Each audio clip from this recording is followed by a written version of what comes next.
Jadi begini ya, kita memahami apa yang terjadi di bulan Agustus kemarin ya. Kita memahami itu bahwasanya semua aparat penegak hukum itu fokus untuk menyelesaikan permasalahan-permasalahan tentang demonstrasi itu. Ini kan sudah sebulan ya, artinya sudah mereka teman-teman dari Polda Metro Jaya untuk lebih fokus lagi, untuk segera diselesaikan. Kita minta dalam bulan ini, kami bermohon, dalam bulan ini sudah ada status hukum yang jelas untuk itu. Dan perlu dicatat, kita tidak mengatakan bahwa kita intervensi hukum. Ini adalah dukungan moral seluruh rakyat Indonesia kepada kepolisian Republik Indonesia untuk tangkap yang telah melecehkan Polri. Tangkap teroris. Tangkap. Ya, jadi gini ya, saya tambahkan bahwa kemudian ini yang kita datang kemari untuk mendesak menggunakan kewenangan Polri, fungsi tugas Irwasum sebagai pengawasan, Divpropam Polri sebagai etika dalam profesi, ya itu semua yang kita fungsikan. Jadi sesuai dengan instrumen-instrumen tugas-tugas mereka.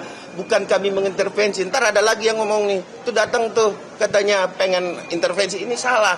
Kita datang kemari sesuai dengan prosedur hukum, SOP mereka, tugas dari Irwasum apa, tugas dari Kadifropam apa, tugas dari Kapolri apa sebagai pimpinan tertinggi kepolisian di negara Republik Indonesia. Ya itu yang paling kita pengenkan, bahwa tetap profesional, tindak lanjuti, awasi, terus kalau tidak kami yang mengawasi Anda. Ya, kami semua di sini ada sebagai fungsi pengawasan ya untuk kasus ini. Oke? Ada lagi? Ada pertanyaan, teman-teman? Ya. Ada rencana ke Polda mungkin, Pak? Polda Metro Jaya saya rasa kami sudah menyurat udah 2 kali ya. Utamanya dari Bradi Bersatu itu sudah menyurat 2-3 kali ya. Cuman respon dari teman-teman itu hanya beralasan bahwa ini masih nanganin demo. Sehingga tentunya ada tahapan berikut. Tahapan berikutnya ya kami lakukan sesuai dengan prosedur hukum, yaitu menyurati yang pimpinan di atasnya atau lembaga di atasnya untuk supaya segera mendapatkan atensi kepada institusi di bawahnya agar bisa bekerja lebih cepat. Jadi ini sebenarnya hanya mendorong Polda Metro untuk bisa lebih konsentrasi ke situ. Gitu, oke? Ketika Roy Suryo tidak ditersangkakan pada Oktober ini, langkah selanjutnya? Tentu ada prosedur hukum lagi. Prosedur hukumnya yaitu di Propam tentu harus menindaklanjuti nih. Apa sih persoalan sehingga ini bicara etik pasti tentunya, dan Irwasum tentunya Wasidik juga, bahwa kemudian Wasidik harus memproses juga ketika kemudian terjadi pelambatan terhadap penyidikan itu. Namanya Rikdul.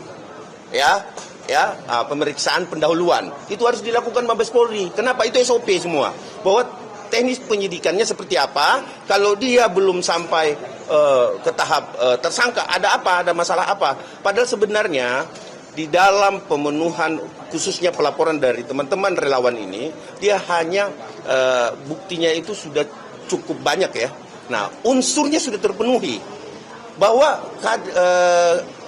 Humas Polda Metro sudah mengumumkan ditemukan, ya ingat ya, ditemukan ada peristiwa pidana, bahwa unsur ini sudah masuk di ruang lingkup penyidikan, sehingga ini wajib untuk dapatkan pastian seperti apa sih teknik penyidikan. Jangan dilambat-lambatin. Kenapa?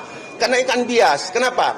Ini akan membuat penghasutan itu lebih tersier, lebih masif di masyarakat gitu. Ya, ada lagi?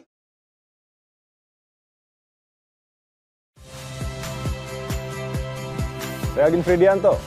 Saksikan terus program-program Kompas TV melalui siaran digital, pay TV, dan media streaming lain. Kompas TV, independen, terpercaya.